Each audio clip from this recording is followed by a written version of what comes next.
cas, bienvenue sur ce webinaire euh, sur la contention en EHPAD. Euh, pour ceux qui ne connaissent pas, ça sera fait par l'intermédiaire de l'Institut France Alzheimer, qui est l'organisme de formation de l'association France Alzheimer et maladies apparentées depuis 1991. Et il forme les professionnels de la santé à la prise en charge des patients atteints de maladies d'Alzheimer et de maladies apparentées, et plus largement des personnes présentant des troubles cognitifs. Et il propose surtout des formations à disposition des pratiques professionnelles pour l'ensemble des professionnels. Voilà, donc il y a toute une série de webinaires qui ont été faits en 2022, dont celui-ci. Donc, ce webinaire, a priori, nous sommes une petite quarantaine qui ont bien voulu patienter. Excusez-moi encore du retard. Il sera accessible, a priori, en replay. Donc, je vous propose de faire la petite présentation et puis on restera quelques minutes, ou même les minutes que vous voulez, pour dialoguer par rapport à cette présentation. Donc, le webinaire, ça sera pour la contention en EHPAD, comment améliorer les pratiques. Donc ça, c'est un titre qui est très ambitieux, mais on va voir qu'on peut peut-être essayer d'améliorer en tous les cas cette pratique qui est peu connue ou trop connue en tous les cas, qui est souvent mal appréhendée en EHPAD dans les deux sens du terme. Soit on en fait trop, soit pas assez, en tous les cas souvent trop et souvent mal. Donc voilà, je me présente, je suis le docteur Dupuy-Dupin, Éric Dupuy-Dupin. Je suis gériatre, je travaille à l'hôpital Dupuytren à Draveil. Et dans mon parcours professionnel, j'ai eu une vie en médecine libérale comme médecin généraliste et par la suite comme médecin coordonnateur dans un EHPAD. Et j'ai pu appréhender un peu toutes ces problématiques. Donc deux objectifs.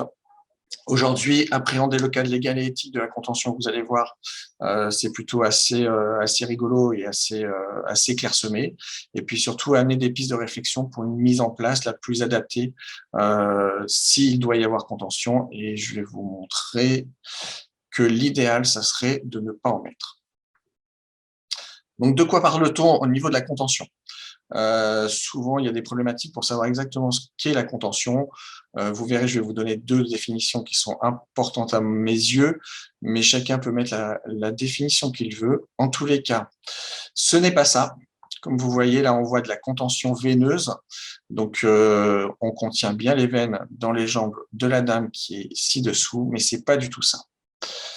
De la même façon, on ne va pas parler de cette contention qui est de la contention vraiment sécuritaire, très ponctuelle, pour laquelle la personne est totalement volontaire, voire même participe à la contention, et pour lequel, idéalement, elle peut se défaire toute seule en cas de danger.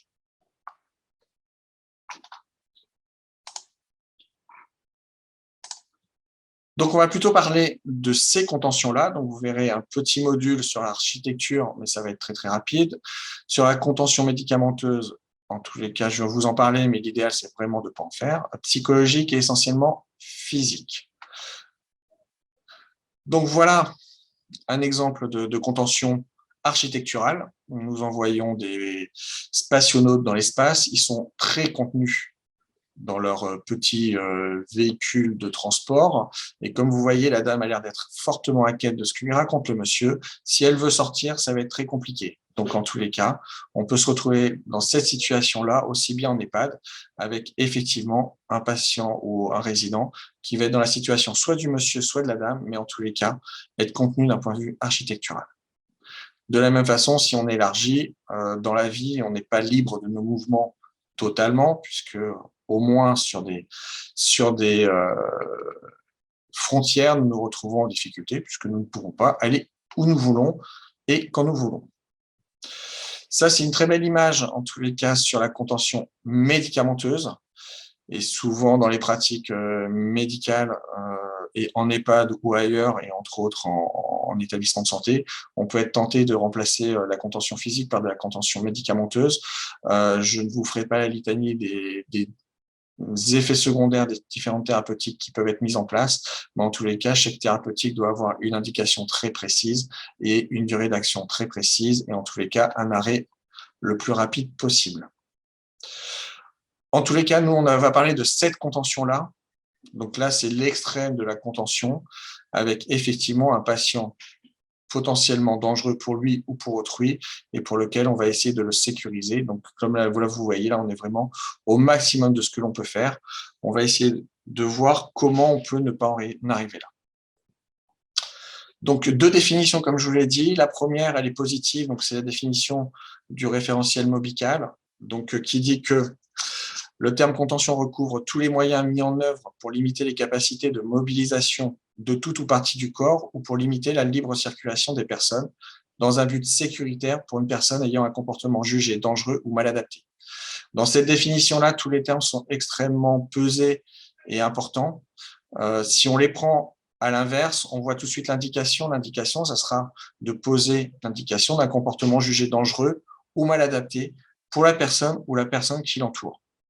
Et en tous les cas, on doit être dans une idée de sécurisation de l'environnement. Et après, comment on le fait? Soit on va limiter la libre circulation, donc ça va être pour les patients qui vont déambuler et être gênants dans leur déambulation pour eux ou pour autrui, ou alors des patients qui éventuellement ne vont pas être déambulants, mais peuvent être violents, soit parce qu'ils vont taper le résident d'à côté, soit parce qu'ils vont envoyer des objets et être agressifs. Donc à ce moment-là, on est vraiment dans cette définition-là. Donc ça, c'est la définition positive de ce dont on va parler dans ce webinaire. La définition négative de l'HAS, c'est à quoi ne doit pas répondre la contention. Donc la contention, très clairement, ce n'est pas pour punir un individu, ce n'est pas pour lui infliger des souffrances ou de l'humiliation, ce n'est pas non plus pour établir une domination, et en aucun cas, et là vous verrez que la grosse difficulté des établissements parfois, c'est celle-ci, c'est de ne pas régler un problème administratif, institutionnel ou organisationnel, ni de répondre à la rareté des intervenants, et probablement que cette définition-là doit être extrêmement pesée à chaque fois qu'on va lever le stylo pour faire une prescription de contention et bien s'assurer qu'on n'est pas dans ce cas-là. Donc, quelles vont être les indications?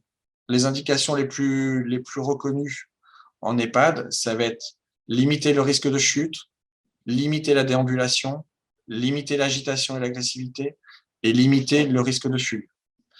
Donc, là-dessus, c'est les grands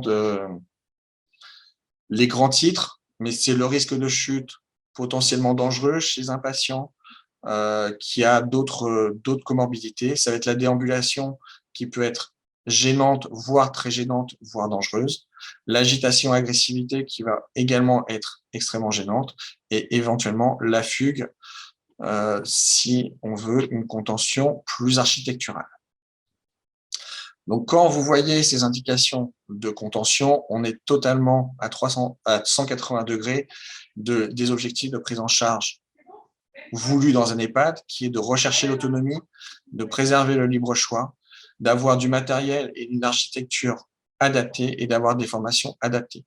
Donc, très clairement, quand il va y avoir une prescription de contention, il faut avoir à l'idée que l'on va à l'encontre des objectifs d'une prise en charge en qualité de l'EHPAD.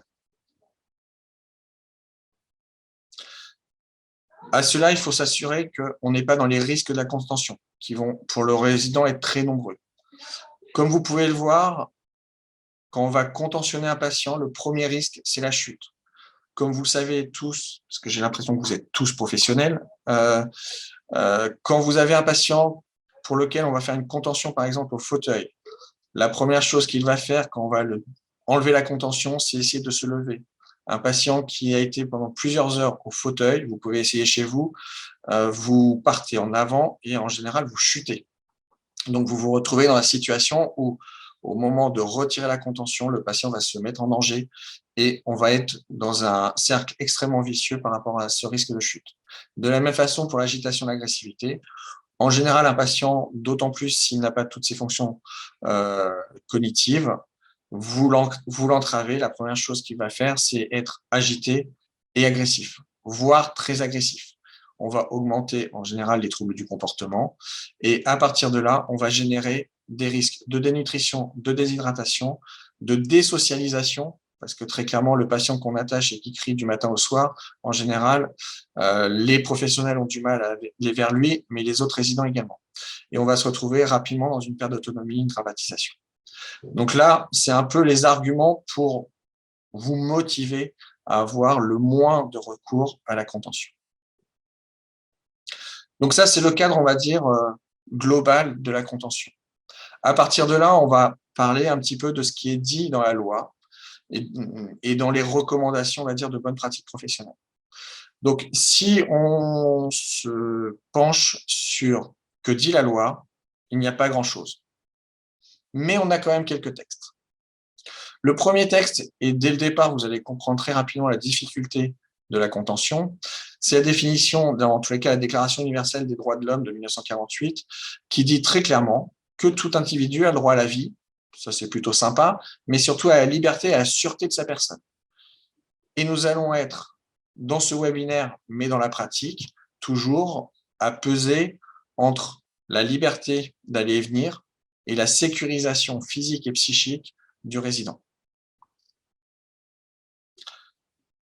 Le législateur a eu deux idées fabuleuses, on va le dire comme ça, en tous les cas, on va le voir dans la loi, il y a une dichotomie en fait au niveau de la contention, avec une contention qui est très légiférée dans le secteur psychiatrique, avec cette loi de modernisation en 2016 qui a été modifiée en janvier 2022 et qui resserre encore les devoirs vis-à-vis du patient et vis-à-vis de la loi, avec des signalements directement au juge des libertés, ce que l'on n'a absolument pas dans le secteur sanitaire ou dans le médico-social non psychiatrique. On a la même chose avec les recommandations de bonne pratique de l'HAS en 2017 sur l'isolement et les contentions en psychiatrie générale, où là, on a vraiment une prise en charge très claire avec qui doit faire, qui doit réévaluer et quel est le tempo de surveillance et comment on surveille. Si on va un petit peu sur les acteurs, alors je ne vous parlerai pas en médecine puisque a priori, il n'y a pas de cours institutionnalisés lors des études de médecine. En tous les cas, moi, je n'ai pas eu cette impression. Moi, j'en ai reçu aucune et je pense que depuis, personne dans les facultés de médecine donne des cours pour contentionner les patients et c'est plutôt joyeux. Mais en tous les cas, quand on est confronté à la difficulté, le médecin, il faut savoir qu'il n'a pas beaucoup de référentiels et en tous les cas de référents d'enseignement dans son cursus primaire.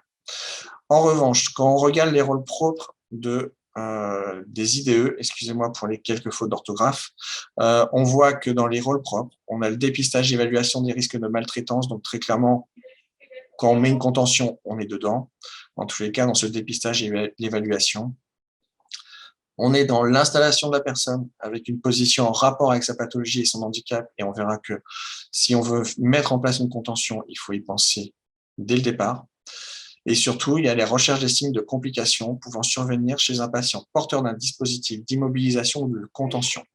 De la même façon, on a une aide et un soutien psychologique et on s'occupe des troubles du comportement. Donc, la loi a mis dans les missions propres des infirmières, en tous les cas, a réfléchi à ces missions par rapport à la contention. Et comme vous le voyez, c'est essentiellement des missions pour s'assurer des complications de la contention. Donc, en EHPAD, est-ce que l'on a quelque chose d'un peu tangible, en tous les cas, quelque chose pour lequel on peut s'appuyer pour réfléchir sur la contention? On a un premier texte, en tous les cas, le texte très clair et très argumenté, qui est un peu ancien, puisque c'est l'ANESM en 2000 qui était limiter les risques de la contention physique de la personne âgée, mais en tous les cas, qui pose très clairement la difficulté, le dilemme, effectivement, entre s'assurer de la sécurité et de la sécurisation aussi bien du personnel, des résidents que de l'entourage, et la libre circulation et le libre choix du résident. Donc, si on dépiote un peu cette publication, on a ce qu'il faut faire en tous les cas, ce qu'il faudrait faire pour avoir une contention la mieux adaptée. Donc, il faut une indication médicale. Donc, il faut qu'il y ait un médecin qui pose une indication médicale à la contention. Il faut qu'elle soit écrite, il faut qu'elle soit tracée, il faut qu'elle soit réévaluée. Quand la prescription a été faite, en général, de façon pluridisciplinaire, puisque l'idée, c'est de voir et d'analyser les troubles du comportement, ou en tous les cas, les troubles dangereux pour le résident. On évalue le bénéfice et le risque, et comme en justice, on évalue avec tous les arguments, aussi bien le bénéfice que le risque. On informe le patient, ce qui est parfois un peu compliqué, d'autant plus quand on a des patients qui sont extrêmement déments, mais surtout, on informe l'entourage. Il n'y a rien de plus désagréable pour en avoir fait la douce et amère expérience d'arriver en EHPAD et de voir un proche qui est contentionné sans avoir d'explication, même si l'indication est bonne, même si tout a été bien fait. En tous les cas, c'est extrêmement désagréable. Donc, l'information du patient, du résident et de son entourage est vraiment très importante. Il faut avoir du matériel adapté. Et il y a du matériel adapté pour la contention. En tous les cas, il ne faut pas détourner du matériel dans cette vision-là. Préserver la dignité et l'intimité. Donc ça, j'imagine que tout le monde sait le faire en EHPAD. Et en tous les cas, quand quelqu'un est contentionné, il faut avoir cette vigilance qu'à tout moment, il va être vu par les autres résidents, par les familles, et qu'il faut préserver sa dignité, son intimité, et essentiellement préserver les activités. Il faut que la contention soit vécue le mieux possible si elle doit être là. Et comme on l'avait vu par rapport à la définition de l'HAS, elle n'est pas là pour punir ou pour isoler. Au contraire, il faut que ça soit pour ramener quelqu'un vers son lien social, vers des activités, vers une réalimentation et non pas une exclusion totale. Et il faut une surveillance régulière. Alors eux parlaient d'une surveillance régulière avec une réévaluation, une prescription toutes les 24 heures, comme ce qui s'est mis en place dans le secteur psychiatrique. Alors, cette publication est aussi bien pour les établissements de santé que pour les EHPAD. Une prescription, une réévaluation médicale toutes les 24 heures en EHPAD, tout le monde sait que c'est complètement illusoire et impossible. Et ce qu'il mettait à la fin, mais moi, ce que je mettrais plutôt très haut dans la décision, c'est la recherche des alternatives à la contention physique, voire médicamenteuse. Et on va passer en revue très rapidement ce que l'on peut faire. Mais en tous les cas, comment améliorer les pratiques, c'est essentiellement dans la recherche des alternatives. En 2021, ça s'est un petit peu enchaîné. Là, vous allez voir, le défenseur des droits s'est penché sur les EHPAD essentiellement suite au confinement, suite au Covid, et les droits fondamentaux des personnes âgées accueillies en EHPAD. Donc là, on s'est dit, on va avoir quelque chose de tangible. Et alors, dès le départ, ça départ mal, puisque c'est écrit très clairement que le législateur n'attribue pas un cadre juridique à la contention dans le secteur des EHPAD, mais uniquement dans le secteur sanitaire psychiatrique. Donc, le défenseur des droits met le doigt sur la difficulté de ne pas avoir de texte législatif. Il recommande quand même 3 choses. Il demande la modification du cadre réglementaire afin de garantir la liberté d'aller et venir des résidents en sachant que c'est le défenseur des droits et des libertés. Donc, il se penche moins sur les indications médicales qui peuvent être induites par la contention. Et il part d'une réévaluation des mesures individuelles restrictives de liberté avant 6 mois. Il y a des textes, effectivement, très clairement, une contention, elle n'est pas réévaluée dans les EHPAD, en tous les cas. J'espère qu'elle n'est pas réévaluée dans les EHPAD tous les 6 mois, parce qu'effectivement, là, on est dans autre chose qu'une contention avec une indication médicale. Il demande que ça soit inscrit dans le plan de contrôle des ARS. Donc, actuellement, les ARS et les conseils départementaux sont en train de faire pas mal de vérifications au niveau des EHPAD. Donc, j'imagine qu'ils doivent le faire aussi. Et ce qu'ils demandent, c'est là, pour le coup, que la personne désorientée, nécessairement, on fait attention à la préservation de sa sécurité et que les mesures mises en place soient strictement proportionnées au but poursuivi limité dans le temps. Donc ça, cette recommandation-là, très clairement devrait être suivi par tous les établissements et être contrôlé, parce qu'effectivement, le terme strictement proportionné est intéressant, parce que c'est exactement ça, entre le bénéfice et le risque, et avoir, dans la limite dans le temps, cette possibilité de réévaluation. Et cet institut veut diligenter une mission de l'IGA sur recours aux mesures de contention des établissements médico-sociaux. Eh ben, c'est très bien, c'est probablement une bonne recommandation. Il faut juste faire attention à qui va aller faire cette mission et avec quelle intention, parce que voilà, il faut faire extrêmement attention sur ces domaines-là pour ne pas être trop permissif, mais ne pas être trop limitatif, pour pas avoir trop de soucis dans les deux sens. Et le texte que je préfère, c'est cette conférence de consensus de l'HAS de 2004, qui met dans son titre cette dichotomie et cette difficulté entre les obligations de soins et de sécurité et la liberté d'aller et venir.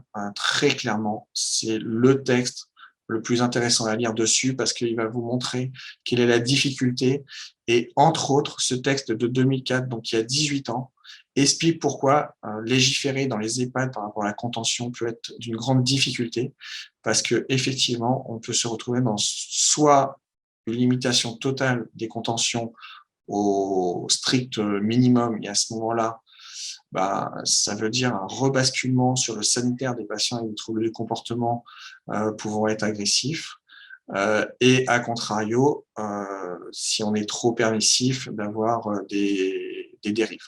Donc ce texte-là, je vous invite à aller le lire dans son intégralité, parce qu'il pose vraiment des questions éthiques.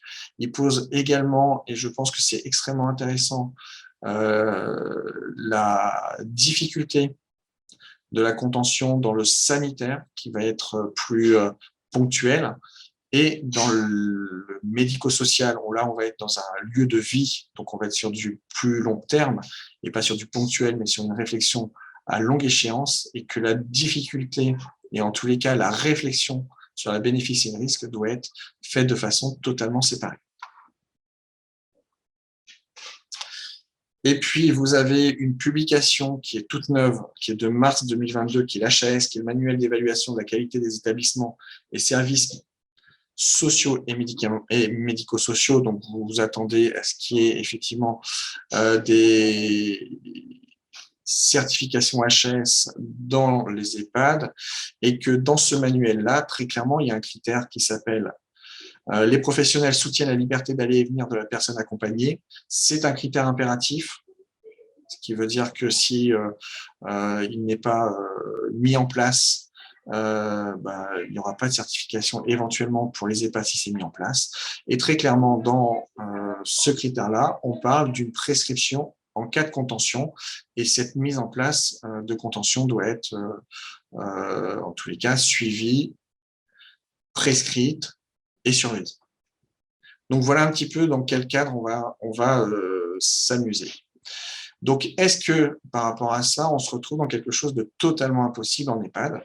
Parce qu'effectivement, comme vous avez pu voir, on est quand même sur du risque éventuellement médico-légal dans les deux sens, c'est-à-dire si on ne fait pas de contention, si on ne limite pas les allées et venues de certains résidents, il va y avoir des conséquences, et ces conséquences peuvent être une juridification de la relation avec la famille ou avec le résident. Et à contrario, si vous mettez une contention qui n'a pas d'indication, et en plus que vous avez des problématiques avec cette contention, vous serez dans la même situation juridique. Donc, je vais vous proposer un petit peu un screen de ce que nous, on avait proposé sur l'EHPAD, excusez-moi, dont on s'occupait, et voir un petit peu ce qu'on avait mis en place. Donc, ce que l'on ne voulait pas sur cette EHPAD, c'était de se retrouver dans cette situation-là, où on pouvait retrouver des patients contentionnés, voire très contentionnés, totalement dépendants, comme vous le voyez, de l'entourage, avec là, vous voyez un gentil monsieur qui s'occupe du monsieur, mais éventuellement le reste de la troupe un peu éloigné. Et on voulait arriver à cet horizon-là d'avoir des patients totalement autonomes dans la campagne, en train de se promener et de pouvoir gagner en autonomie et en tous les cas conserver au maximum leur autonomie. Donc, l'ouverture a été faite en 2012 et en fait, l'idée, c'était un EHPAD qui était neuf, pour lequel c'était vraiment une ouverture. Donc, on avait une page blanche et donc très rapidement, il y a eu une réflexion avec l'IDEC, la direction et moi-même sur, excusez-moi, un objectif de limiter au maximum la contention sur notre EHPAD. Donc, nous avons fait plein d'erreurs. La première, on a voulu aller un petit peu vite, donc c'était un peu compliqué. Mais on est passé par une phase de formation des soignants et une phase d'information. L'information a été faite auprès des résidents, auprès des familles, auprès des partenaires, aussi bien à l'intérieur de l'EHPAD qu'à l'extérieur de l'EHPAD. Et cette phase d'information a commencé par une information dès la visite de préadmission des résidents.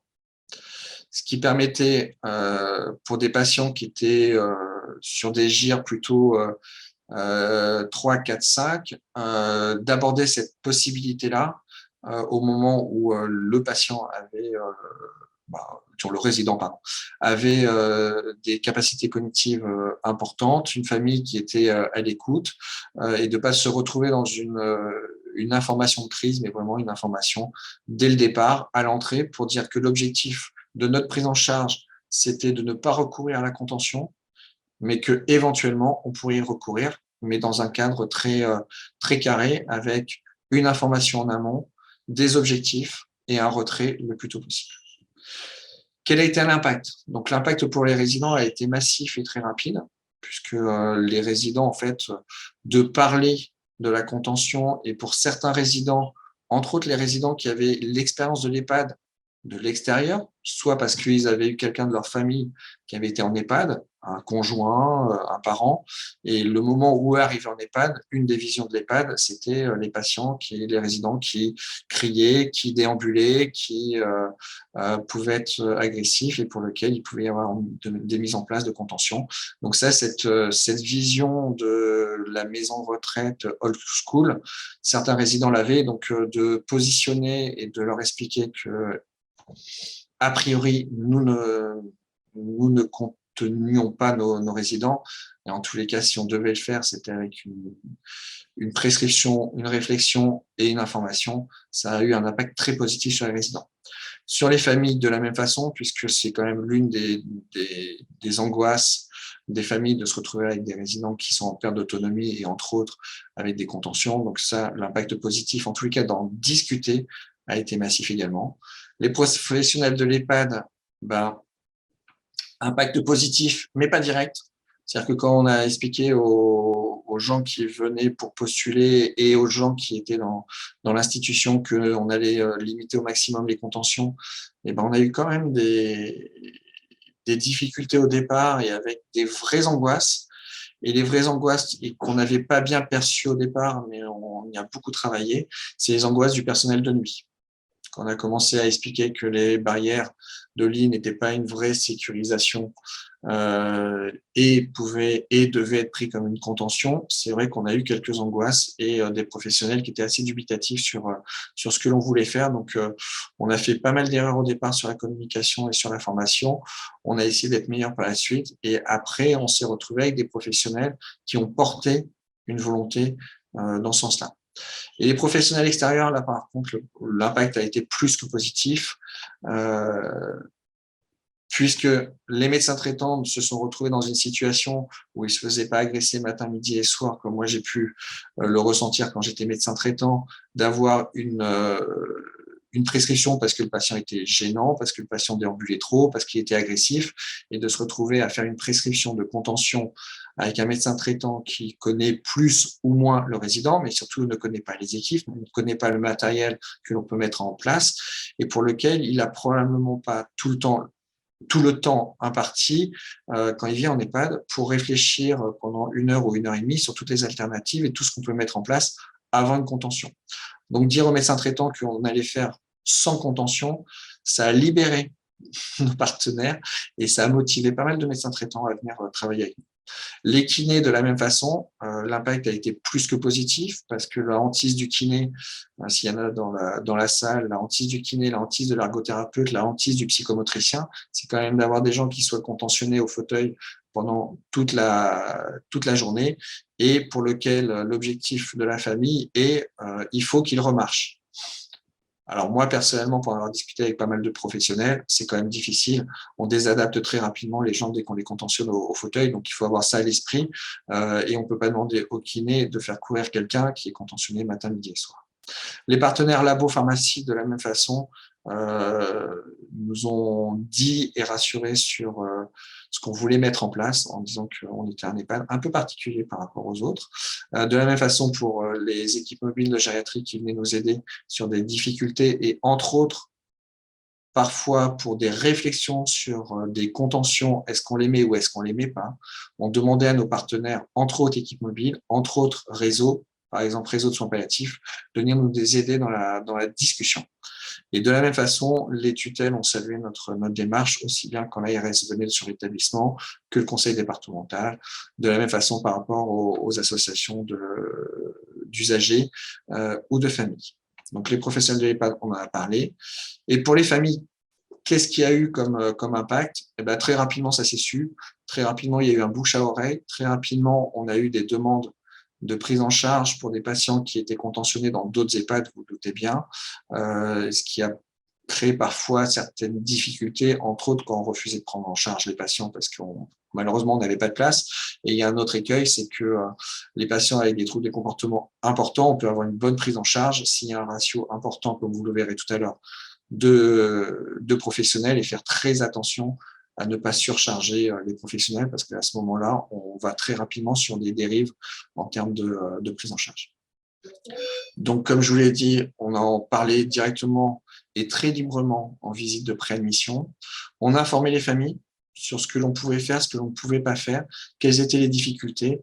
On accompagnait les familles lorsqu'il y avait une nécessité de mise en place de contention et en tous les cas de réflexion sur la contention.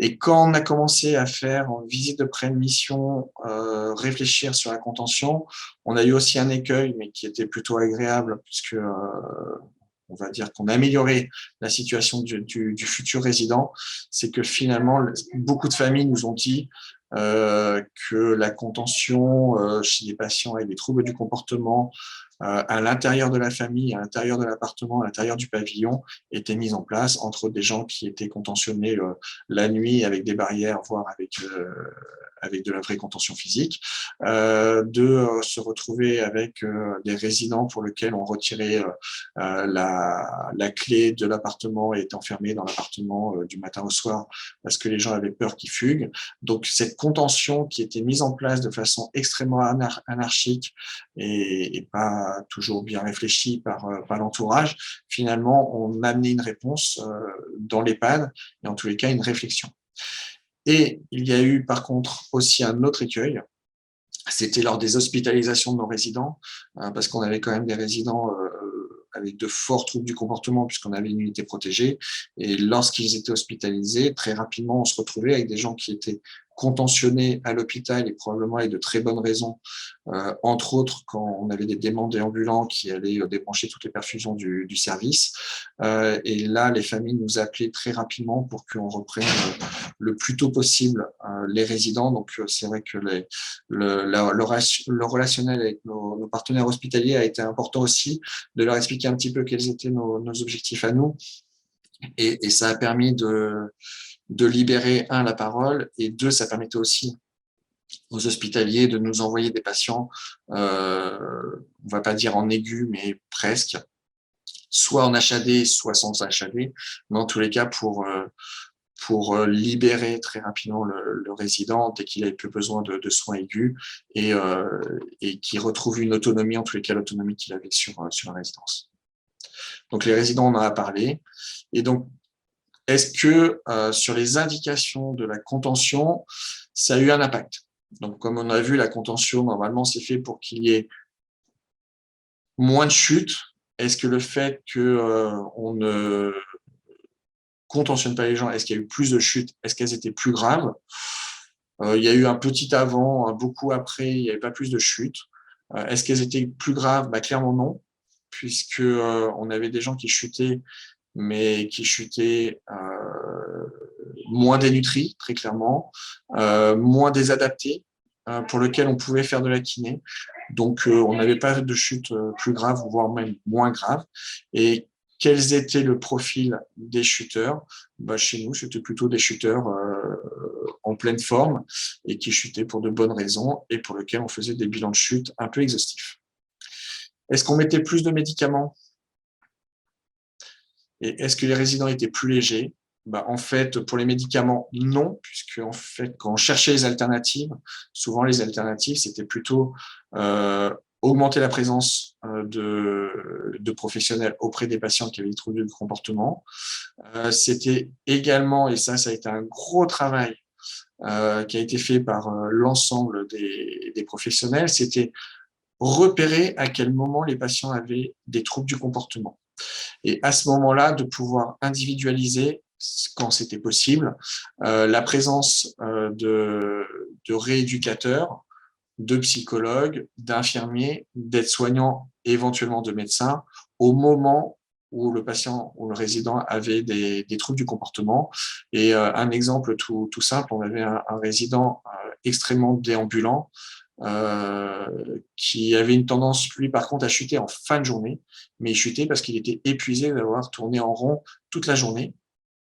Donc l'idée, ça n'a pas été de le contentionner, mais l'idée, ça a été que à partir d'une certaine heure, les soignants le prenaient avec eux, essayaient de l'amener à table, lui donner à manger et le lâchaient pas pendant 1 heure et demie, avant qu'il puisse aller se coucher et puis qu'il puisse se reposer, en fait, recharger les batteries, éventuellement redéambuler après.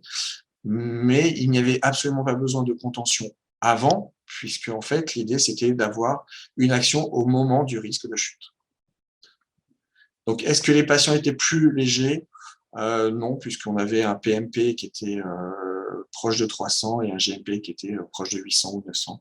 Donc, on était vraiment sur des résidents qui étaient plutôt lourds. Le PMP et le GMP nous permettaient aussi d'avoir un ratio en personnel qui était aussi important. Donc, l'idée, c'était ça. Je vous avouerai qu'on n'a pas toujours réussi à avoir nos résidents avec une aussi longue barbe et se promenant de façon aussi sereine dans la nature, mais en tous les cas, on a tout fait pour y arriver.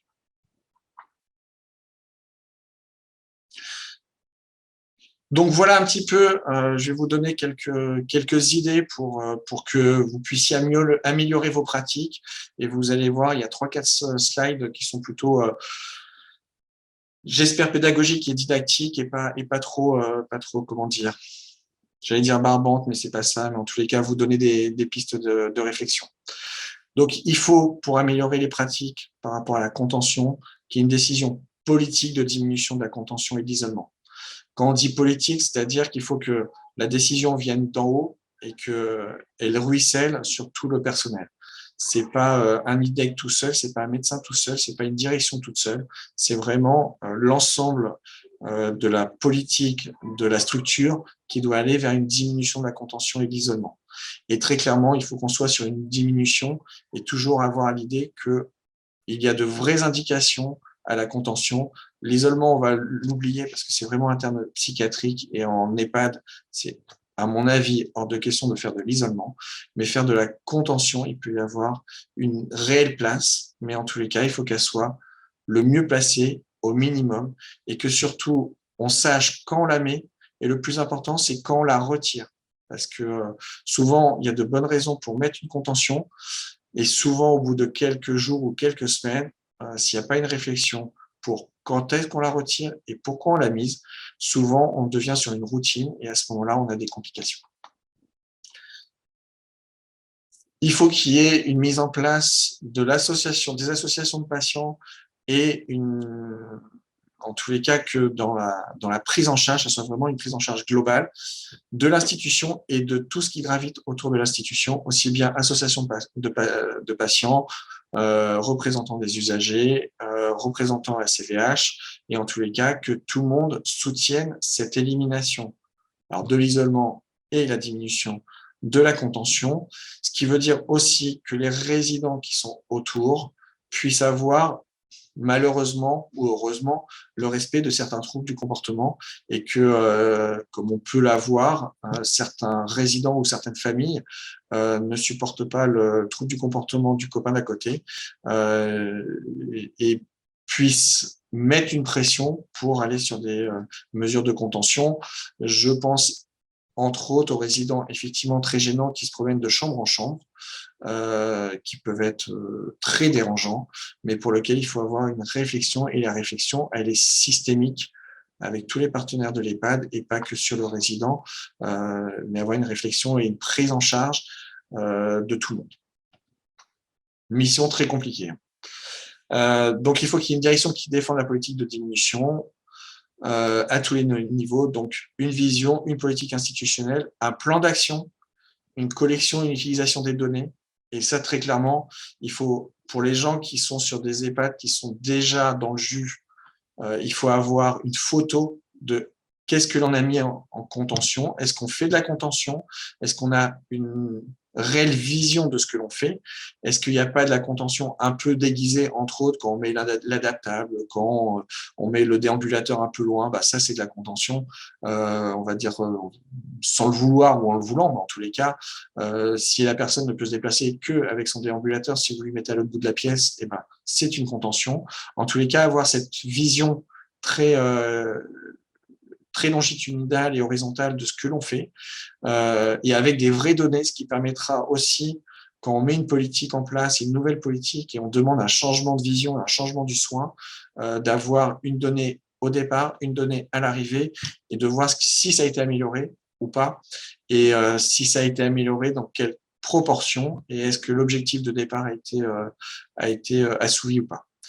Un développement de formation, très clairement, c'est pas en claquant des doigts qu'on y arrive, mais c'est en formant les professionnels et en déformant les professionnels. C'est-à-dire que les aides-soignants ou les infirmiers qui ont 10, 15, 20 ans d'âge, souvent ont pris parfois des mauvaises habitudes, et à ce moment-là, bah, il faut les déformer de ces habitudes et revenir à une formation plus bienveillante, entre guillemets.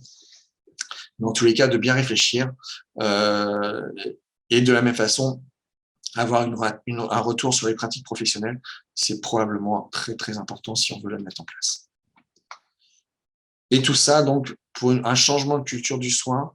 Et nous, ce que l'on a vu petit à petit, et ça, c'était très intéressant, c'est que les nouveaux professionnels qui venaient dans l'EHPAD et qui intégraient l'EHPAD, en fait, ne voyaient pas de contention ou très peu, et quand ils étaient en difficulté, surtout pour des aides-soignants ou des infirmiers qui avaient un petit peu de bouteille, qui venaient d'autres EHPAD, parfois venaient voir soit le médecin coordonnateur, soit l'infirmier, soit l'IDEC, en disant ce monsieur, on aimerait qu'il y ait une contention parce qu'il a des comportements gênants. Et en fait, la culture globale de l'EHPAD faisait que leurs collègues leur disaient non, ça marche pas comme ça, on va se mettre autour d'une table, on va essayer de voir ce qu'on peut faire, et si éventuellement on ne trouve pas une solution, on réfléchira de façon beaucoup plus élargie et on verra s'il faut faire une contention ou pas, mais on va chercher d'autres moyens. Et cette infusion de cette culture de soins faisait que très rapidement, finalement, les nouveaux arrivants se mettaient dans le moule et voilà, se mettaient au diapason du reste des professionnels et très rapidement comprenaient comment ça marchait. Et effectivement, quand il y avait besoin d'une contention, souvent la réflexion était mûrie depuis les aides-soignants aux infirmiers, aux AMP, à la psychologue, et on arrivait déjà sur les étapes de recherche d'alternatives étaient déjà explorées. Donc, on se retrouvait avec éventuellement un médecin traitant autour de la table, mais très rarement, et puis pour un temps assez court, puisque la réflexion avait déjà été pas mal menée. Souvent, les familles avaient déjà été mises au parfum par l'équipe et de dire que c'était compliqué, qu'on allait y réfléchir. Et à ce moment-là, on voyait s'il y avait une alternative médicamenteuse parfois. Souvent, c'était quand même des adaptations de traitement et entre autres de voir un petit peu quels étaient les traitements médicamenteux qui pouvaient donner les troubles du comportement éventuels, faire un bilan biologique, faire un bilan médical avant toute contention. De toute façon, c'était la règle. Et à partir de là, de voir ce qu'on pouvait proposer. Et donc, qu'est-ce que l'on va ce dont on va avoir besoin pour être au mieux. C'est un ratio élevé soignant-patient. Donc ça, bon courage pour les avoir. Mais en tous les cas, si vous l'avez, c'est magnifique. Mais surtout, il faut une équipe stable, confirmée et bien formée. Parce que si vous changez de soignant toutes les semaines, comme je vous l'ai dit, cette culture du soin, elle ne va pas diffuser. Et il faut absolument qu'elle diffuse. Il faut qu'il soit stable. C'est pour moi le plus important. Le confirmer, non, mais il faut faut que vous ayez des soignants dans votre équipe qui soient effectivement avec un petit peu de bouteille et surtout qu'ils soient le mieux formés. Et le mieux formé, c'est pas obligatoirement une formation institutionnelle, c'est pas obligatoirement une formation par le médecin coordonnateur, mais ça peut être aussi une formation par votre fournisseur de matériel médical qui va vous donner les bons instruments quand il faut faire une contention et pas faire une contention avec des objets détournés. Ça peut être une formation par rapport à l'alimentation, comment alimenter quelqu'un qui a des troubles du comportement, quel est le timing. Donc c'est vraiment une formation qui doit être multifaisceau et multi-formation. Et donc une formation planifiée avec des objectifs clairs sur l'identification et la gestion des risques, parce que comme vous l'avez compris, la contention, c'est essayer de gérer deux types de risques. Est-ce que je sécurise bien mon résident et est-ce que je ne me retrouve pas à le contentionner pas à juste titre. Donc voilà. Et pour vous dire que ces dernières slides, en fait, comme vous le voyez, on est en Nouvelle-Zélande. Et comme vous le voyez, en fait, c'était les conclusions d'une étude qui a été faite en 2014 dans un secteur psychiatrique en Nouvelle-Zélande. Et finalement, on s'aperçoit que ce que nous avons mis en place, ça recoupe essentiellement ces conclusions. Donc probablement que ces conclusions de cette étude-là sont probablement pleines de bon sens et surtout, elles sont potentiellement mises en place de façon assez rapide dans une structure ou une institution. Et en tous les cas, il faut avoir la patience que nous, on n'avait pas eue, de mettre les choses le plus tranquillement possible et de faire changer les pratiques de façon douce, bienveillante et tranquille.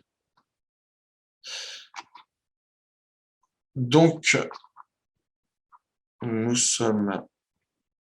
il est déjà 16h15, donc je vais vous garder encore un tout petit peu par rapport au retard. Je suis vraiment désolé s'il y a des gens qui doivent nous quitter. Je vais vous donner quelques exemples pour vous expliquer un petit peu quelles ont été nos réflexions. L'exemple 1, vous allez voir, c'est assez rigolo. Moi, personnellement, j'étais totalement contre la mise en place d'une contention pour ce monsieur. Et en fait, ce monsieur était étiqueté soins palliatifs. Donc, on avait mis en place une HAD pour ce monsieur qui était insuffisant cardiaque, insuffisant respiratoire, pour lequel il y avait eu des allers-retours à l'hôpital incessants pendant quelques semaines et pour lequel, à un moment, il était également dément et pour lequel, à un moment, on avait décidé avec la famille, avec l'ensemble des spécialistes qui s'occupaient de lui, d'une prise en charge palliative. Et la famille souhaitait que ça se passe dans l'EHPAD parce qu'il avait passé de bons moments dans l'EHPAD, la famille également, et elle souhaitait que ça se passe au mieux et au plus près de son lieu de vie. Et donc, ce monsieur avait une obésité, avait de l'oxygène et avait des traitements encore cardiaques assez importants. Et donc, il avait fait une chute du lit qui était un lit Alzheimer avec, ah oui, je vous l'ai pas dit, mais on mettait aussi des matelas partout pour sécuriser. Dans les alternatives, on avait tout fait pour ce monsieur-là. Mais la famille avait vraiment mal vécu cette chute. En tous les cas, ce roulement, on va dire, sur le matelas à côté du lit, mais c'est vrai qu'avec l'oxygène, etc., ça n'avait pas bien été vécu par la famille, et probablement à juste titre. Et donc la famille était venue nous voir et nous avait demandé de mettre des ridelles. Moi, je pensais que les ridelles pouvaient être fortement dangereuses pour lui, et entre autres s'il se coinçait sur la ridelle. Donc on a décidé en pluridisciplinaire, entre autres avec le médecin traitant, entre autres avec le médecin d'HAD, d'essayer de mettre des ridelles et voir un petit peu ce qu'il pouvait faire. Moi, j'avais quand même très peur de cette prise en charge. Donc, j'ai demandé une surveillance horaire. Je me suis rangé à la décision de l'équipe. Et à ma grande surprise, ce monsieur, finalement, a été mieux contenu avec les ridelles. On n'a pas eu de soucis par rapport à son bien-être et par rapport à sa prise en charge palliative. Il n'a pas eu de trouble du comportement par rapport à cette limitation. La famille, par contre, était grandement rassurée et restait énormément auprès du résident, ce qui permettait aussi de rassurer le résident. Et on avait demandé une surveillance horaire et finalement, je pensais que ça serait un écueil et j'avais une transmission sur la surveillance horaire. Et en fait, en creusant un petit peu, on s'est aperçu que l'équipe, déjà par rapport à ce patient extrêmement fragile, faisait déjà une surveillance horaire. Donc en fait, on n'a pas rajouté de travail à l'équipe. On a sécurisé l'équipe parce qu'effectivement, eux, comme la famille, sentaient que le patient pouvait avoir des difficultés sans la ridelle. Et finalement, on se retrouve avec une situation où l'équipe et la famille, par rapport à ce que moi je pensais et où je mettais le bénéfice et le risque, avaient totalement raison.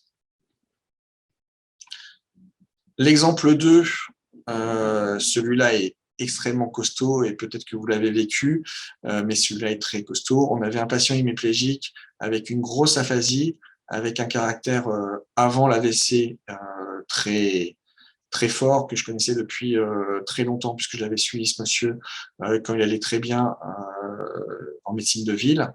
Et donc, il est arrivé post-AVC en EHPAD. Et ce monsieur, comme il avait de grosses difficultés pour se faire comprendre, quand il n'était pas content ou quand les soignants n'arrivaient pas assez vite, ce qu'il faisait, c'est qu'il prenait son fauteuil roulant et depuis le fauteuil roulant, il se jetait en avant. Et donc à ce moment-là, c'était branle-bas de combat avec tout le monde qui s'occupait de lui. Et donc c'était son moyen d'expression quand il n'était pas content. Donc c'était quand même assez déstabilisant pour les équipes. Parce que elles ne pouvaient pas réagir à toutes ces volontés, donc c'était quand même une mise en difficulté de l'équipe.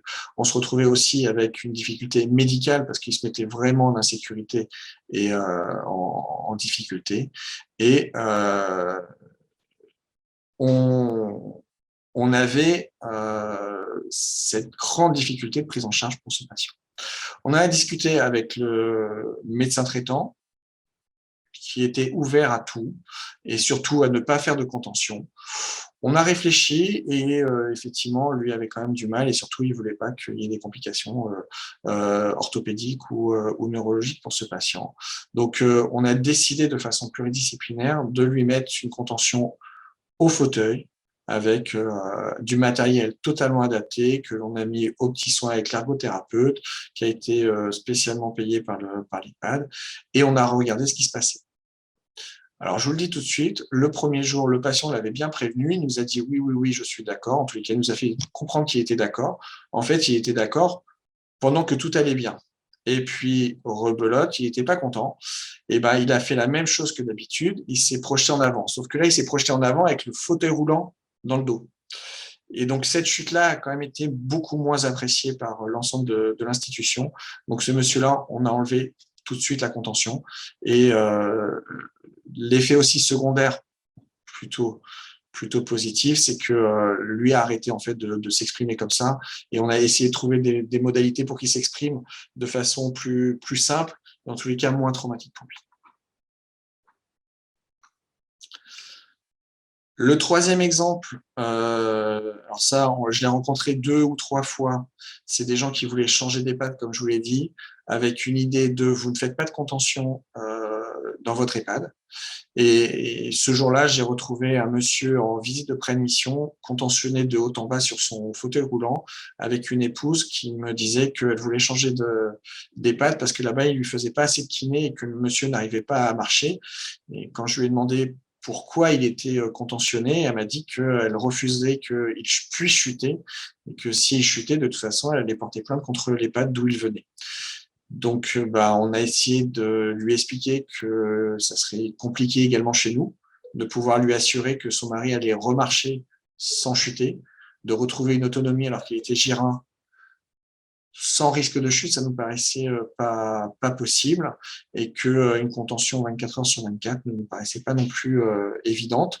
Donc, on a préféré expliquer à son épouse qu'on ne prendrait pas son mari, ce qui a été un peu mal vécu par elle, mais en tous les cas, c'était mettre l'institution dans la difficulté, c'était mettre le résident dans la difficulté et ça allait de toute façon être très conflictuel avec la famille.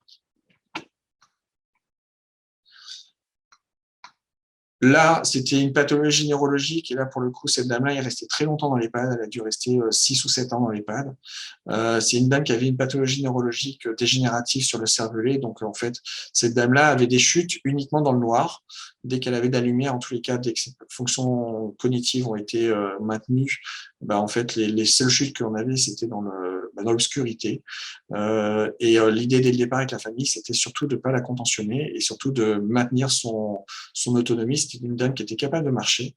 Donc, on a cherché plein de solutions.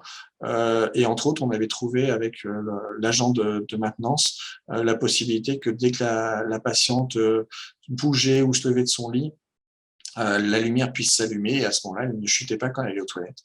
Elle a eu quand même beaucoup de chutes. C'était quand on faisait le bilan des chutes à la fin de l'année, c'était la résidente qui avait, excusez-moi, le plus chuté dans l'année. Elle ne s'est jamais rien cassé. Je ne sais pas pourquoi, me demandez pas pourquoi. Elle ne s'est jamais rien cassé. Jusqu'au moment où sa pathologie neurologique dégénérative est devenue de plus en plus invalidante. À ce moment-là, elle est passée au fauteuil, puis au lit. Et à chaque étape, on a discuté avec la famille. À chaque étape, on a discuté avec la résidente. À chaque étape, il y a eu des décisions qui ont été prises sur la mise en place du fauteuil roulant, la mise en place d'une ceinture de sécurité sur le fauteuil roulant. Donc, on n'était pas dans la contention, puisque la patiente, si elle voulait, elle pouvait enlever la ceinture de sécurité. Euh, Parfois, elle l'a fait et quand elle s'est levée, elle a chuté. Mais en tous les cas, on était vraiment sur le respect au maximum. Et pour cette patiente-là, je pense qu'on a épuisé toutes les alternatives qu'on pouvait. Mais c'était extrêmement intéressant parce que la famille était vraiment dans ce dialogue. Le médecin traitant était vraiment dans ce dialogue. Cette dame-là était plusieurs fois à l'hôpital pour des pathologies qui n'avaient rien à voir avec sa pathologie neurologique, entre autres des problématiques infectieuses. Et quand la famille expliquait à l'hôpital qu'il fallait qu'elle retourne très rapidement à la maison de retraite parce que on connaissait sa maman et on savait comment la prendre en charge, oui, elle avait raison. Et donc on a pu maintenir cette dame dans les meilleures conditions d'autonomie le plus longtemps possible. Et je vais vous donner un dernier exemple, et celui-là était le plus marquant pour moi.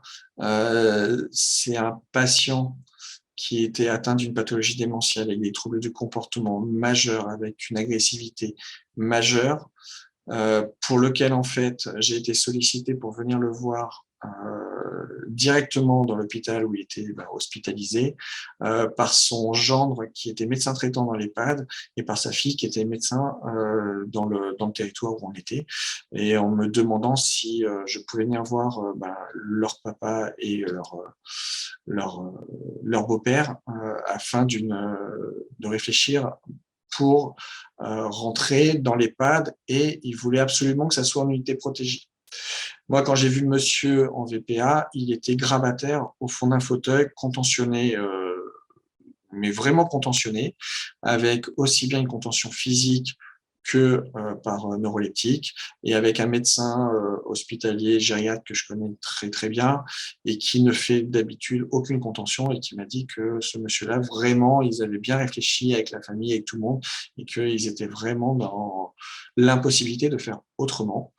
Ils ont réglé le problème aigu pour lequel le monsieur était venu à l'hôpital, et vraiment, il ne pouvait pas revenir à domicile. Donc, je l'ai accepté en unité protégée, mais avec beaucoup de garde-fous et en expliquant à la famille que peut-être ça ne serait pas le meilleur des lieux, mais eux voulaient vraiment qu'il soit en EHPAD, vraiment dans cette EHPAD, et vraiment qu'on soit le mieux bienveillant et le moins traumatisant, et que éventuellement ils acceptaient, en tous les cas, ils acceptaient au plus les risques par rapport au maintien de l'autonomie. Et donc le jour où il est rentré, il avait toujours la contention. En tous les cas, sur la prescription de l'hôpital, il était toujours contentionné. J'ai reçu la famille pour faire un peu le point et puis pour voir.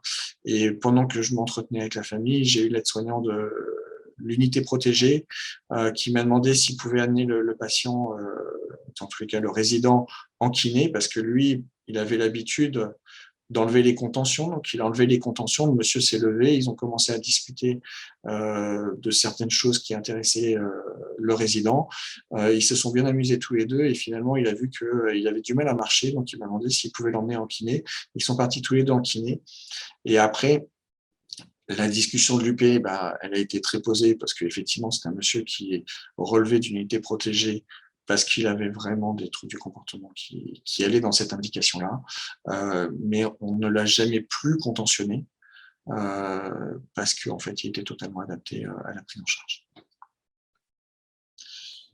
Je vais vous parler, parce que j'avais tout un petit topo sur les barrières de lit, parce que souvent, c'est des discussions sur les barrières de lit. Alors, les barrières de lit, très clairement, pour savoir si c'est une contention ou pas, il suffit de se référer. Alors déjà, la bonne utilisation des barrières de lit, ça, c'est comme pour la conférence de consensus de 2004, je vous invite à le lire. Ça dit tout ce que ça doit dire dessus. C'est extrêmement clair. Et surtout, il faut ouvrir le manuel d'utilisation de vos lits. En général, moi, j'en ai pas vu. Les fabricants disent que les barrières de lit ne sont pas une contention. Ils l'écrivent. Comme ça, s'il y a une problématique de contention avec leurs barrières, ils sont exonérés de toute poursuite. Mais je pense que c'est vraiment la bonne réflexion. Nous, on avait eu une réflexion pour retirer les barrières de lit, ce qui voulait dire que s'il fallait les mettre, il fallait vraiment une prescription et il fallait mettre beaucoup d'efforts pour trouver le tournevis qu'il fallait et le mettre. La question est toujours sur une ou deux barrières de lit. Alors personnellement, une barrière de lit, sauf dans des cas particuliers, pour moi, c'est une aide pour le patient pour sortir du lit ou pour se retourner dans le lit, c'est pas une contention.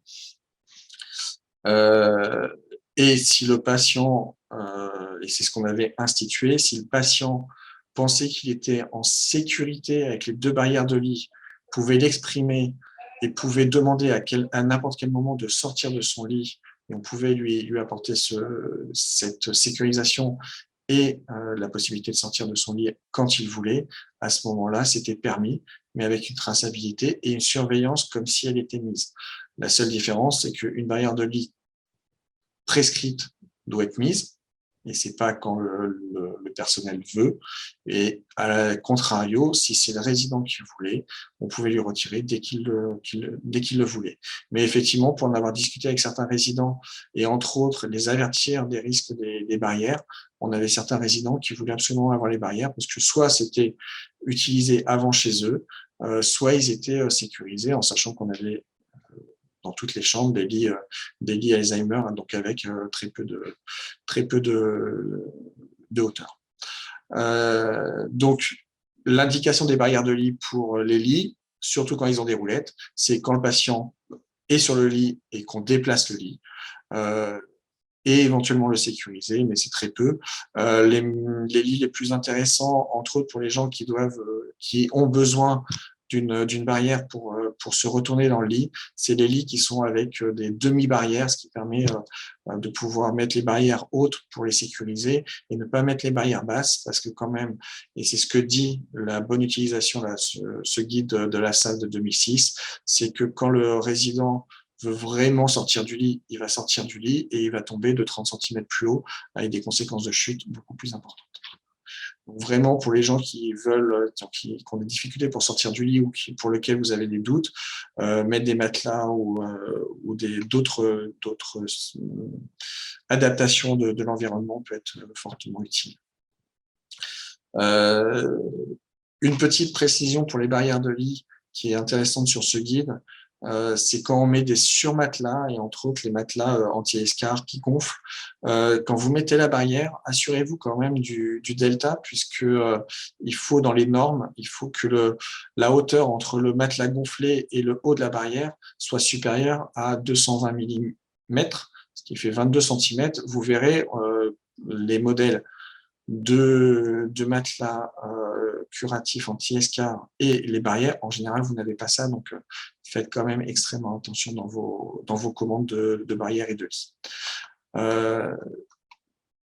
Donc voilà, si vous voulez poser des questions, ben, je vous laisse la parole si je peux le faire. Je ne suis pas un as de tout ça, mais sinon on peut le faire aussi par chat si vous avez des questions.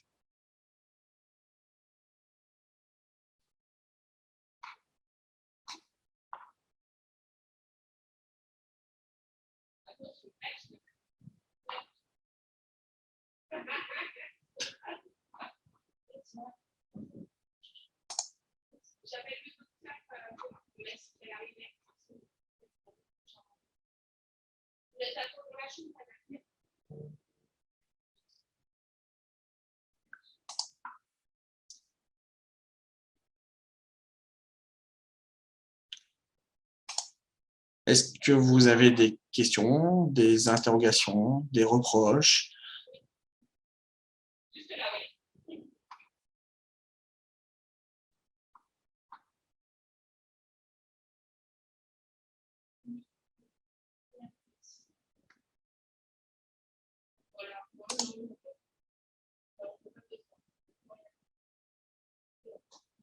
Merci, monsieur ou madame Lardot.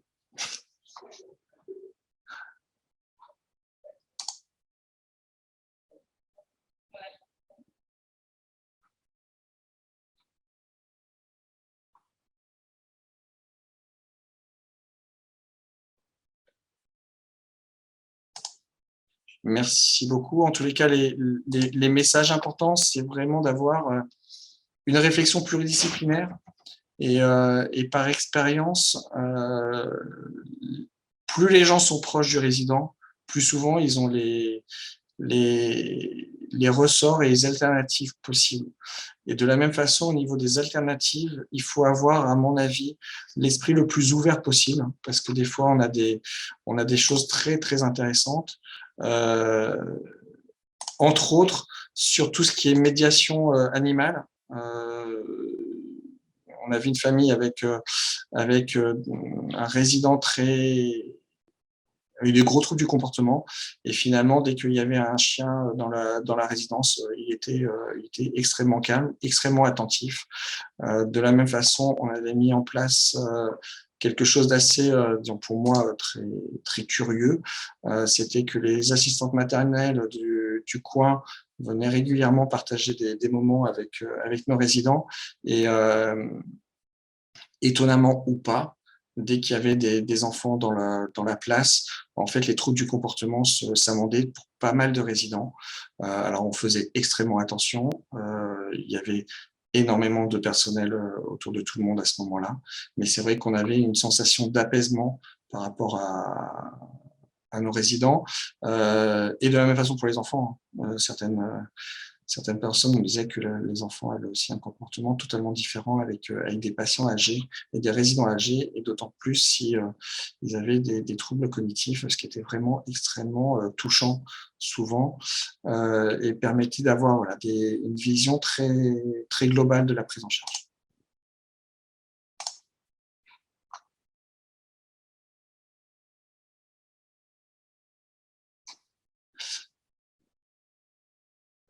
Alors oui, par rapport aux sorties, oui. Alors la question, je vais la résumer. C'est effectivement par rapport aux sorties des résidents. Alors ça, il faut faire extrêmement, être très vigilant, savoir qui peut sortir de l'EHPAD, puisque les gens qui peuvent retourner à l'EHPAD, moi, la limitation, grosso modo, était là. C'était est-ce que le patient, d'un point de vue physique, peut sortir et rentrer?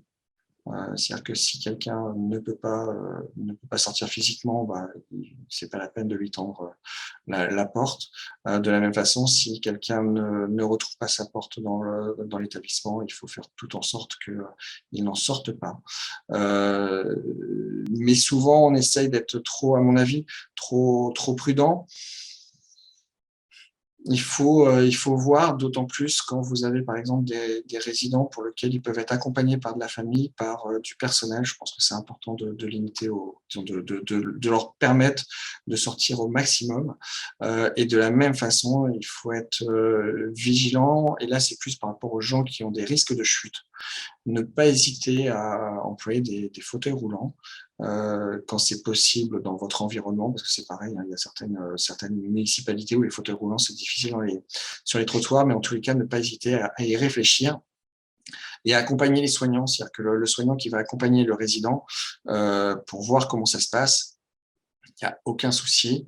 De la même façon, étonnamment, nos patients nos résidents qui étaient en unité protégée, un jour, un des aides-soignants voulait les emmener au restaurant. C'est vrai que, comment vous dire, on était quand même un peu dubitatif. Il en a amené 2 au restaurant. Ça s'est passé, mais magnifiquement, puisqu'en fait, les résidents ont eu la capacité d'avoir ce lien social pendant le repas. Après, on avait bien prévenu le restaurant, on avait bien prévu les horaires, etc. Et ça s'est bien passé. Donc, ils ont fait l'expérience plusieurs fois et ça s'est très, très, très bien passé.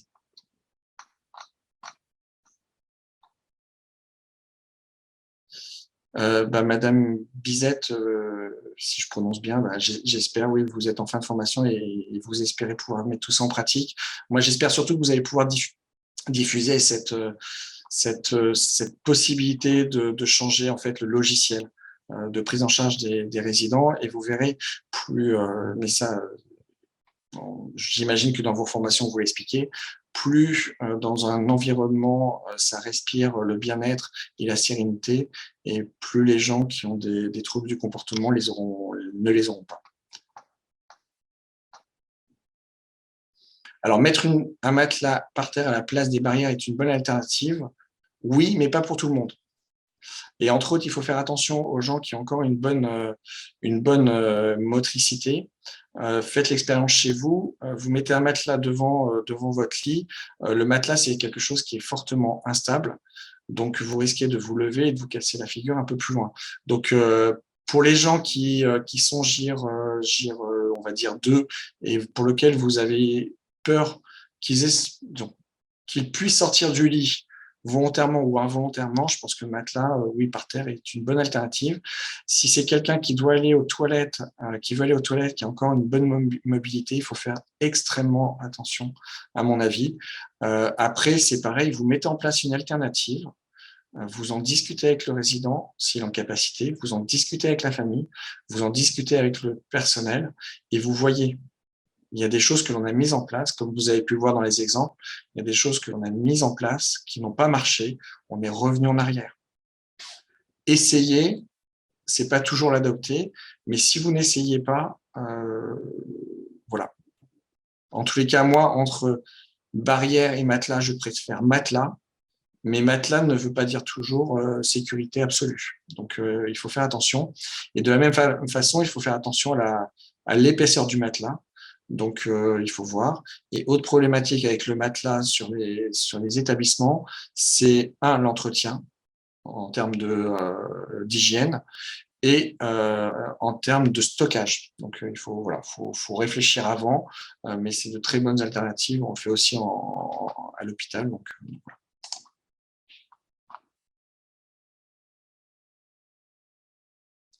Alors normalement non. J'ai une question qui est, faut-il mettre systématiquement des barrières de lit en cas de matelas à air? Normalement non, c'est pas fait pour.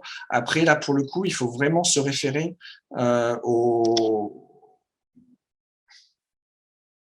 modalités d'emploi aussi bien du matelas que du lit. Entre autres, il faut s'assurer que le lit soit adapté à la possibilité de mettre un matelas à air. De la même façon, le matelas à air, il y a 2 possibilités. Soit c'est un surmatelas, et à mon avis, il y a potentiellement risque, soit c'est le matelas qui est remplacé par un matelas air. Donc à ce moment-là, il y a probablement moins de risques et à ce moment-là, il n'y a pas besoin, si vous n'augmentez pas votre hauteur plus que ça, à ce moment-là, vous n'avez pas besoin de barrière de lit si le résident ne le souhaite pas et si vous n'estimez pas qu'il y ait besoin de la barrière de lit. Parce qu'en plus, pour matelas air et barrière de lit, il faut faire attention parce que souvent, le matelas air est un tout petit peu plus étroit que le lit. Et donc là, vous avez quand même un espace plus important où vous vérifierez sur vos lits et vos barrières. Mais là, vous avez souvent un espace mort ou libre entre la barrière et le matelas qui peut être dangereux soit pour un membre, soit pour une tête, soit pour un hémicorps.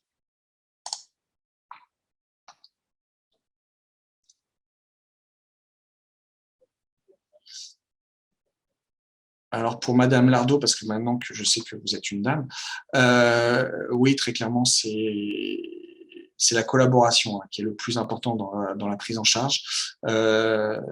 Soyons bien clairs, la prescription, elle est médicale. C'est pas le médecin qui pose les contentions, c'est les aides-soignants, ce sont les AMP, éventuellement les infirmières. Attacher quelqu'un est un geste qui est d'une violence importante. Même si c'est demandé par un médecin, il faut que ça soit compris. Parfois, il y a de bonnes indications, mais il faut absolument que cette contention soit comprise par tout le monde, acceptée par tout le monde, et de la même façon, soit retirée avec une compréhension de tout le monde. Parce que de la même façon, si vous enlevez une contention parce que le médecin est passé par là, il a dit il n'y a plus besoin, et que derrière, la souffrance ou l'incompréhension des aides-soignants qui sont plus près du résident va être terrible, et c'est là où on peut avoir des grosses problématiques, à mon avis, de maltraitance ou de non-traitance. Donc, il faut vraiment faire attention, et être dans la collaboration, c'est a priori le plus simple. D'autant plus quand vous avez, comme vous avez vu, avec le monsieur qui s'était jeté avec le fauteuil roulant, on n'avait pas pris la bonne décision, mais au moins, quand il a eu la tête par terre avec le fauteuil sur le dos, tout le monde était responsable dans l'établissement, voire même en dehors de l'établissement, et la discussion avait été discutée avec tout le monde. Donc, elle a été acceptée par tout le monde. Donc, l'erreur a été aussi acceptée et assumée par l'ensemble, ce qui permet d'avancer beaucoup plus sereinement. Et vous avez vu de la même façon sur le premier exemple. C'est un exemple où moi, personnellement, j'aurais pas pris cette décision. Et finalement, le reste de la troupe avait pris la bonne décision. Donc, il faut que cette collaboration soit vraiment de bonne facture. Et de la même façon, il faut que tout le monde puisse donner son avis. Et entre autres, les gens qui connaissent très bien les résidents. Le pire, et je ne vous l'ai pas dit, mais il faut être vigilant quand vous mettez une contention, si vous devez le mettre, aux gens qui ont des troubles du comportement et tout d'un coup, ils n'ont plus de troubles du comportement. Ça, c'est extrêmement dangereux. Ça veut dire soit deux choses, soit ils sont déshydratés, soit ils sont totalement déprimés, soit ils ont une pathologie aiguë qu'on n'a pas dépistée. Donc, il faut les gens qui ont des troubles du comportement et qui perdent leur trouble du comportement, on faisait extrêmement attention parce que souvent, c'est annonciateur de quelque chose de pas très, très bon.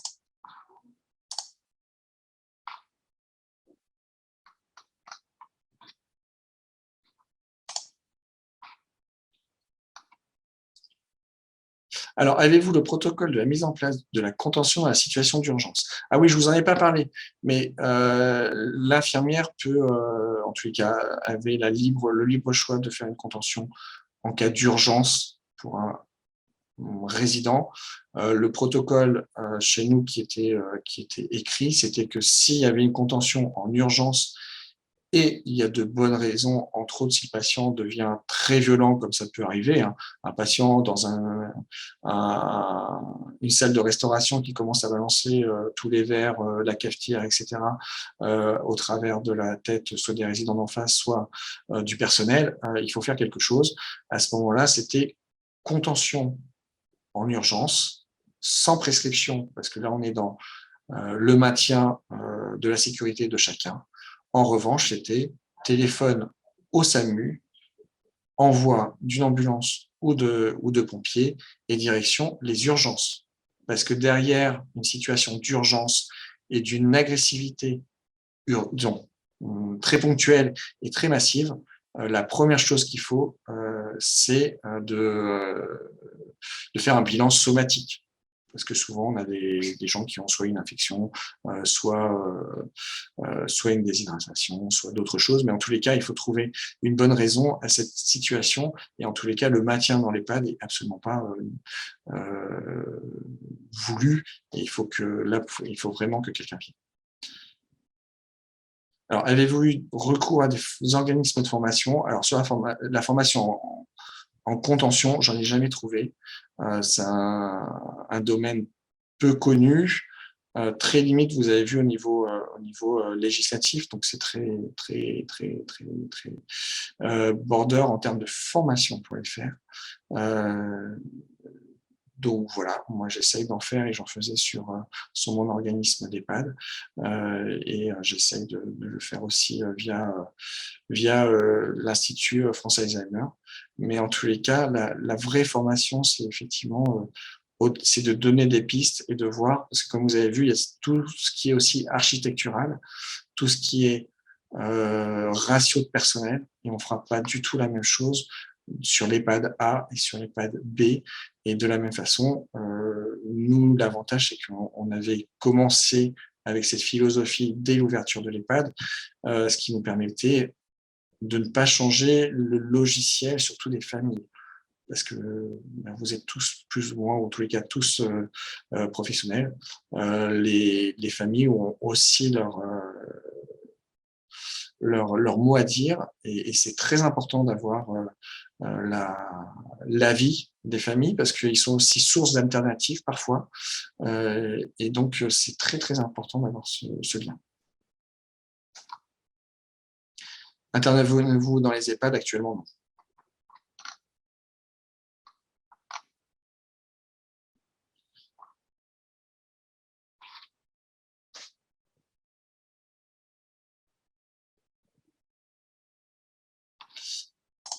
Alors, pour des résidents qui ont des barrières de lit ou contention au fauteuil au long cours, à quel rythme doit-on refaire la prescription? Moi, d'un point de vue légal, en EHPAD, je n'ai pas vu de choses très claires. Comme vous avez pu voir, on parle de tous les 6 mois dans le document du défenseur des droits. Moi, ça me paraît totalement hallucinant, 6 mois. De l'autre côté, le texte de 2010, toutes les 24 heures, c'est impossible. Ce qui est sûr, au-delà de refaire la prescription, c'est d'avoir une traçabilité de l'indication, une traçabilité de la surveillance, une traçabilité de tout ce qui peut modifier la contention, et entre autres, de s'assurer que le matériel que l'on emploie est toujours bien adapté, parce que les fauteuils doivent pouvoir changer, les assises doivent pouvoir changer, et les maintiens de contention éventuellement doivent aussi changer. Mais il faut être extrêmement vigilant sur les contentions au long cours, dans les deux sens, aussi bien quand on les retire que quand on continue à les mettre. C'est vrai que les meilleures contentions, c'est celles qui sont très ponctuelles, avec un vrai schéma directeur de qu'est-ce que l'on veut combattre, et de ne pas se retrouver après pour quelqu'un qu'on met en contention tous les matins, parce qu'on a l'habitude de le mettre en contention tous les matins.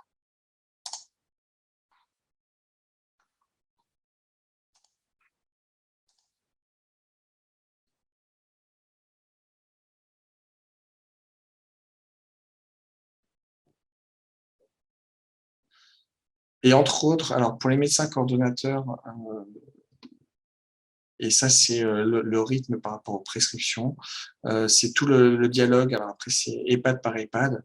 Le dialogue avec les médecins traitants, avec des médecins traitants qui, pour la plupart, sont très réticents à cette prescription. Et je pense qu'ils ont totalement raison, parce qu'ils ne maîtrisent pas toutes les données dans l'EHPAD. Mais quand on sort de l'urgence, c'est vrai que le panel de prescription du médecin coordonnateur est un peu compliqué. Donc c'est vrai que à l'époque, je co-signais en fait les prescriptions. Quand il y avait une prescription de contention, le médecin traitant était de toute façon toujours prévenu de la mise en place. Et il y avait une coprescription pour que, en termes de responsabilité, on soit dans quelque chose de très clair. Et c'est vrai que ça a apaisé tout le monde, et en tous les cas, ça a apaisé grandement les relations entre le médecin coordonnateur et le médecin traitant. Ça permettait aussi de diminuer le nombre de prescriptions de contention, surtout au début, parce que certains médecins traitants au début avaient l'habitude dans d'autres EHPAD de faire de la contention et s'arrêter. Voilà. On va peut-être s'arrêter là parce que c'était prévu pour s'arrêter à 16h, il va bientôt être 17h. Je vous remercie énormément tous d'être venus, surtout d'être restés, de ne pas vous être découragés suite aux soucis techniques. J'espère que la communication a été bonne, aussi bien d'un point de vue technique au niveau son et images qu'au niveau des messages qui ont été donnés. Et en tous les cas, j'ai pris un grand plaisir à être parmi vous, un grand plaisir à vous passer ces quelques messages et j'espère que ça aura des répercussions positives dans votre pratique et pour vos résidents ou patients si vous êtes médecin éventuellement en hospitalier. Voilà, je vous remercie beaucoup. Le webinaire pour si vous voulez le prêter à vos camarades sera en replay sur le site de France Alzheimer, mais je pense que vous aurez une communication dans les prochains jours et ça sera sur le site de l'Institut France Alzheimer. Je vous remercie beaucoup.